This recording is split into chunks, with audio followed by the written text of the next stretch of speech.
Oke, ladies and gentlemen, welcome. Selamat datang kembali semua di Crypto Daily Indonesia.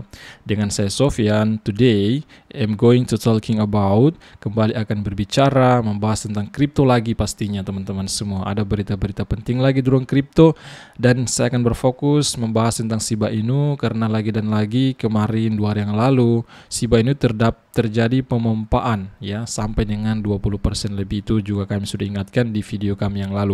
Bagi diri Anda yang tidak ingin ketinggalan berita-berita terbaru dari kami di ruang cryptocurrency, pastikan diri Anda terlibat dengan cara smash tombol like setiap video kami, subscribe, bunyikan loncengnya. Kembali saya akan memperbarui top aset by market cap ya. Aset tertinggi berdasarkan market cap ya. Ini mungkin kami mengupdate tentang ini di 1 minggu yang lalu, kembali kami mengupdate saat ini. Dan kita akan mulai di gold atau emas. Performa emas kita melihat dalam saat ini ya teman-teman, market cap-nya masih di atas 12.000, bukan 12.000 ya, 12,437 triliun US dollar dengan harga per troy ounce-nya $1.885 per troy ounce, mengalami penurunan. Kalau Anda menonton video kami yang lalu tentang updatean ini, di situ harga gold itu, harga emas di 1.900-an US dollar per troy ounce ya. Saat ini mengalami performa penurunan untuk gold ya teman-teman semua ya. Mungkin di antara Anda tidak mengetahui apa sih Bang troy ounce. Jika kalian ingin mengetahui berapa gram ya, berapa dolar 1 gramnya, nanti kalian bagi saja 1885 ini bagi 31,1 gram, itu hitungannya 31,1 gram. Nah itu nanti kalian akan mendapatkan berapa dolar 1 gramnya. Nah kemudian Apple, kita akan kembali meninjau juga berdasarkan market cap ya, tertinggi ada Apple di sana dengan market capnya 2,444 triliun US dengan persentase kenaikan 2,44%. Lumayan juga performa Apple ini ya, bagus sekali kalau saya memantau. Kalau kita meninjau di harga 154,5 US dollar per sahamnya, per lembar sahamnya. Kemudian Microsoft di sana mengalami penurunan 2,36%, Saudi Aramco 0,31% ya, merupakan perusahaan gas dan minyak di Arab Saudi. Google mengalami performa penurunan 3,29%, Silver dalam keadaan normal di sini ya, tetapi kalau saya pantau 30 hari terakhir mengalami penurunan juga, hampir mirip-mirip dengan emas. Amazon mengalami penurunan 8,43% dalam juga ya. Kemudian ada Berkshire Hathaway 1% turun, dan beberapa perusahaan besar lainnya. Untuk Tesla saat ini dalam performa sideways ya, tetapi kalau kita pantau di beberapa minggu terakhir ya, di beberapa video kami yang lalu membahas juga Tesla, melihat juga performa Tesla mengalami kenaikan sampai dengan, kalau saya tidak salah ya, 10%-an lah. Untuk Bitcoin-nya saat ini performanya dia berada di peringkat 17 dengan market cap-nya mencapai 441,59 miliar US dollar di harga 22.871 US dollar, mengalami penurunan 2,12% saat ini. Nah, seperti inilah kondisi situasi dari performa ya aset tertinggi di dunia berdasarkan market cap. Kita akan lanjut. Kemudian kita melihat dari Crypto Bubbles berdasarkan top 100 data dari Crypto Bubbles yang mengalami kenaikan saat ini ada Magic, kemudian GRT, kemudian FXS ya, ada NDYDX ya. Ini token-token yang kurang terkenal lah bisa dikatakan. Saya pun tidak terlalu mengenal token-token yang mengalami kenaikan ini. Beginilah situasi dari top 100 data dari Crypto Bubbles. Kebanyakan altcoin mengalami kembali penurunan karena kita mengetahui ya induknya Bitcoin mengalami penurunan, maka kemudian kemungkinan besar mengikut keseluruhan ya, kebanyakan mengalami kembali penurunan. Kalau kita melihat performa Bitcoin data dari ya TradingView ya, kita melihat saat ini dalam time frame daily 1 harian performa Bitcoin berturut-turut ya, kalau saya tunjukkan kepada teman-teman ini, performa Bitcoin berturut-turut 5 hari berturut-turut itu menunjukkan candle bearish, yaitu lilinnya merah semua teman-teman. Artinya apa? Artinya bearish. Itu lilin bearish, trennya itu kembali turun. Tren Bitcoin turun teman-teman semua, dan bahkan dia menyentuh di titik support yang ini ya. Kita akan perbesar yang ini. Mohon maaf, kita akan perbesar ya. Yang ini teman-teman semua, ini salah satu juga titik support terdekatnya. Nah, ini sudah menyentuh teman-teman ya. Saat ini sudah menyentuh.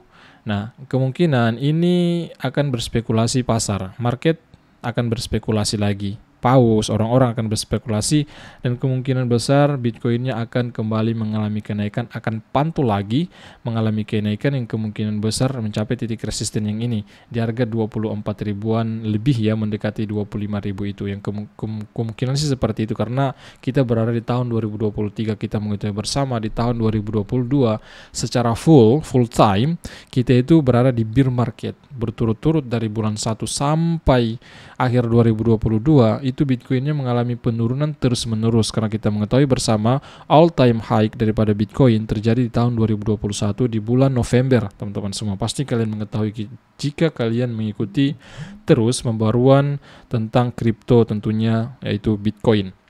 Semenjak saat itu di 2022 awal bulan sampai akhir bulan sehingga masuk 2023 ini, 2023 kalau kita pantau secara siklus 4 tahunan, dan banyak juga analis kripto mengatakan kalau siklus 4 tahunan saat ini 2023 kita sudah berada di bull market, maka ini yang kemudian dijaga-jaga, diantisipasi para trader future ya. Para trading yang melakukan trading future yaitu memang sangat besar resikonya melakukan trading future, berbeda dengan trading spot. Jika kalau trading spot kalau kalian rugi yaitu rugi sementara, yang penting jangan jual, berbeda dengan trading future ya. Trading future resikonya akan terkena likuiditas teman-teman yang mungkin di antara Anda mengetahui hal tersebut. Next ya, kita akan lanjut memantau berita-berita terupdate hari ini.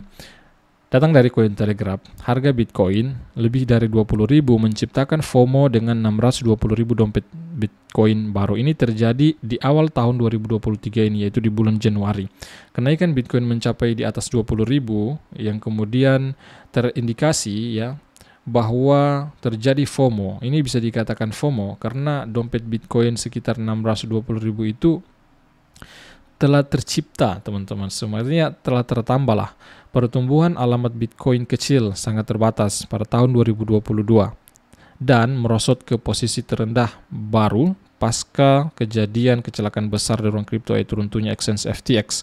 Tetapi lonjakan signifikan pada bulan Januari menunjukkan optimisme pedagang yang tinggi. Lonjakan ini terjadi di tahun ini, di awal tahun ini, di bulan Januari, dan kita sudah melewati bulan Januari dan performa Bitcoin lumayan bagus di bulan Januari, mampu mengalami kenaikan di atas 20.000. Saat ini kita memantau Bitcoinnya bermain di 22 ribuan. Kemungkinan besar di bulan Februari ini Bitcoin mampu mencapai 25.000 US dollar per unitnya atau per Bitcoinnya ya. Menurut saya pribadi, perspektif saya pribadi seperti itu, disclaimer teman-teman semua.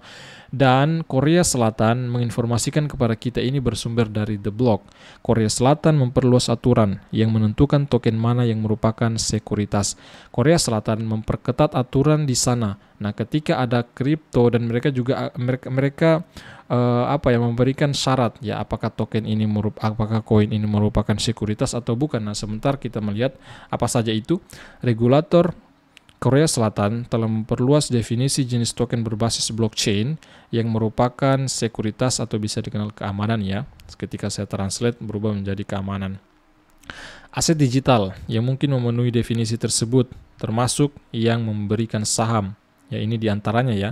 Ketika masuk dalam kategori ini, maka itu masuk sekuritas. Memberikan saham dan operasi bisnis, hak dividen atau bagian dari keuntungan perusahaan. Next, Komisi Jasa Keuangan mengatakan pada hari Senin bahwa token dengan karakteristik yang cocok dengan sekuritas seperti yang didefinisikan oleh Undang-Undang Pasar Modal Korea Selatan yang diatur seperti itu.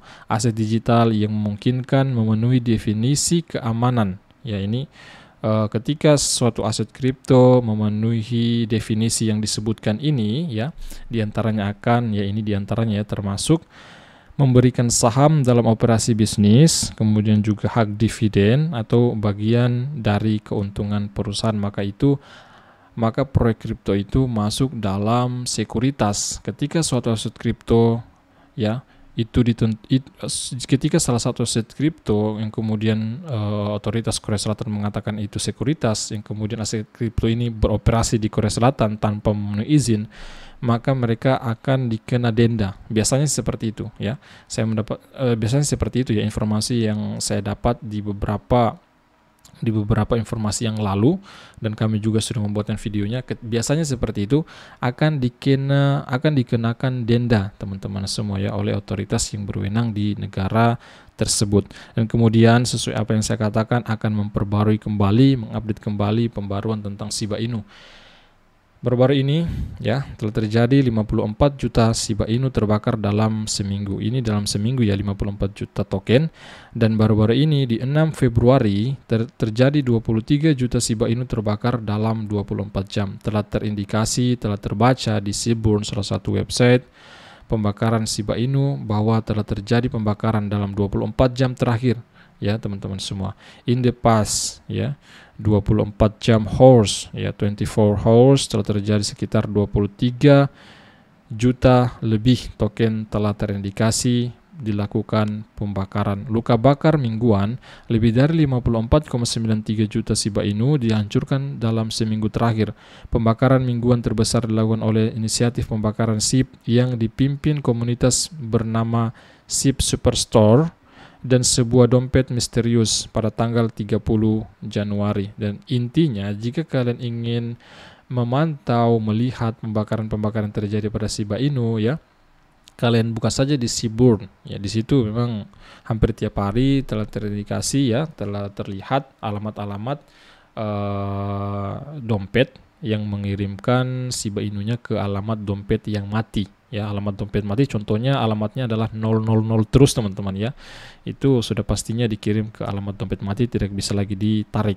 Next, di sisi lain, Shiba Inu telah membuat kemajuan yang signifikan dan memantapkan posisinya sebagai pemain terkemuka di pasar mata uang kripto, khususnya yang berkaitan dengan adopsi. Baru-baru ini pengguna Shiba Inu untuk pembayaran mencapai sektor tertinggi baru melalui layanan kartu debit ya, virtual FCFP ya. Jadi ditambahkan dua aset kripto ekosistem dari Shiba Inu, yaitu bond dan lease, telah ditambahkan ke kartu debit virtual FCFP. Mungkin ini salah satu dorongan yang terjadi di beberapa hari yang lalu, kenaikan dari si Shiba Inunya, yang kemudian juga tentunya spekulasi muncul menjelang listingnya Shibarium ya, proyek penskalaan layer 2 dari Shiba Inu ya. Fungsinya apa? Untuk mengurangi biaya transaksi, mempercepat jaringan daripada blockchain Shiba Inu, diantaranya seperti itu teman-teman. Yang kemudian ya terindikasi 100 paus Ethereum teratas sekarang memiliki Shiba Inu senilai lebih dari 630 juta dolar. 630 juta dolar kalau dirupiahin sekitar 9 triliun lebih ya, 9 triliun rupiah lebih. Nah, ini dimiliki oleh 100 paus Ethereum teratas. Shiba Inu melonjak sebagai kripto yang paling banyak diperdagangkan di antara top 100 Ethereum Well atau paus Ethereum, mengungguli Polygon Matic menjelang peluncuran Shibarium, platform pelacakan data blockchain yang terkenal yaitu Wellstats. Baru-baru ini melaporkan bahwa Shiba melonjak menjadi kripto yang paling banyak diperdagangkan di antara 100 pemegang Ethereum teratas, melampaui Polygon Matic dalam 24 jam terakhir ini. Nah, ini contohnya teman-teman semua ya. Top 100 paus Ethereum menyimpan kripto yang tertinggi adalah Shiba Inu, 631 juta dolar teman-teman ya. Kalau dirupiahin seperti apa yang saya katakan tadi, 9 triliun lebih. Nah, seperti itulah. Next, yang kemudian informasi menarik lainnya datang dari Uniswap. Telah terbaca data dari Log On Chain. Satu alamat itu menyimpan sekitar 41,5 juta Uniswap. Wow, sangat besar teman-teman. Data on-chain menunjukkan bahwa ada total 14 dompet yang terkait dengan ini, bagian biru, dengan total 41,5 juta Uniswap ya, kurang lebih 4,15% dari total pasokan Uniswap teman-teman semua ya. Uniswap dikendalikan oleh alamat ini. Nah, ini kalian lihat, ini yang kode merah kotak ya, alamatnya. dia menyimpan sekitar berapa tadi? Ini tertingginya teman-teman semua ya. Tertingginya sekitar 15 jutaan Uniswap. Wow, sangat besar juga ya. Next, kemudian informasi kembali dari Nigeria bahwa Nigeria memimpin dunia dalam adopsi Bitcoin dan mencetak rekor baru pencarian di Google. Wow, kalian lihat pencarian di Google sangat tinggi sekali ya di negara tersebut. Kemudian next ya, Nigeria terus mendorong adopsi CBDC yang lebih luas, membatasi penarikan tunai ATM dan pertukaran uang kertas. Apa sih penyebab kenapa pemerintah membatasi penarikan ATM? Di antaranya untuk mendorong masyarakatnya menggunakan CBDC mereka, Central Bank Digital Currency. Kalau Indonesia masih tahap peluncuran white paper tahap 1, seperti apa yang saya katakan di video sebelumnya, bahwa CBDC, Central Bank Digital Currency di negara kita, Bank Indonesia baru tahap perilisan white papernya, teman-teman semua. Konsekuensinya, permintaan untuk Bitcoin berkurang dan harga spot mencapai premi 40% di sana. Artinya Bitcoin diperdagangkan lebih dari bukan dengan harga saat ini di negara tersebut, teman-teman, mengalami kenaikan harga ya di negara tersebut. Orang-orang jelas tidak menginginkan CBDC, mereka menginginkan Bitcoin. Nah, seperti inilah kondisi situasi di Nigeria. Next, kemudian informasi yang saya dapat ya, yang beredar juga ya, tetap disclaimer, ini informasi yang saya dapat bahwa FTX meminta politisi mengembalikan donasi 93 juta dolar yang dikirim oleh Sam Bankman-Fried ya, tetap disclaimer teman-teman semua. Nah, saya pikir seperti ini berita hari ini, semoga berita ini menambah wawasan Anda. Kembali saya menginformasikan giveaway masih berlanjut ya ketika nanti akun copy trading kami mencapai 5 pengikut, dan saya menginformasikan dulu bahwa Fairdesk menyediakan $2 bagi diri Anda yang melakukan pendaftaran. Daftar saja menggunakan link kami di deskripsi atau kolom komentar yang saya sematkan. Daftar secara gratis. Nah, mungkin di antara Anda ingin melakukan KYC, nah Anda akan mendapatkan $2 secara cuma-cuma, dan mereka menyediakan $600 untuk bonus deposito maksimal. Nah, mereka juga mengenakan event-event, nanti kalian cek saja di websitenya ya, event-event menarik yang mereka sediakan. Ini copy trading kami, teman-teman semua. Nah, ketika nanti mencapai 5 pengikut ya, saya buka di sini akun trading kami Crypto Daily. Teman-teman semua, saya carikan, atau bisa kalian klik aja di pencarian ya, Crypto Daily ID atau ID. Nah, saat ini pengikut kami baru 3 ya. Ketika 5 pengikut di sini, maka akan kami langsung memberikan giveaway-nya dengan 2 orang pertama yang melakukan deposito minimal sekali $50 saja. Nah, seperti itu. Nah, profit 7 hari terakhir $252. Dan baru-baru ini kami melakukan open long dan saat ini sudah profit di 2 aset ya, Bitcoin kemudian Ethereum. Nah, ini Ethereum sudah 13% kenaikan ya dengan keuntungan $70. Nah, ini juga profit sedikit ya untuk Bitcoinnya. Nah, seperti ini situasi yang kami lakukan di akun copy trading kami. Seperti inilah. Bagi teman-teman yang ingin mengikuti kami di copy trading, silahkan ya ikuti kami. Nah, cukup sekian informasi hari ini. Semoga hari ini Anda berbahagia, sehat-sehat selalu, dimudahkan seluruh rezeki Anda semua. Dengan saya Sofyan, sampai jumpa pada video besar berikutnya. See you tomorrow my friend. Bye-bye.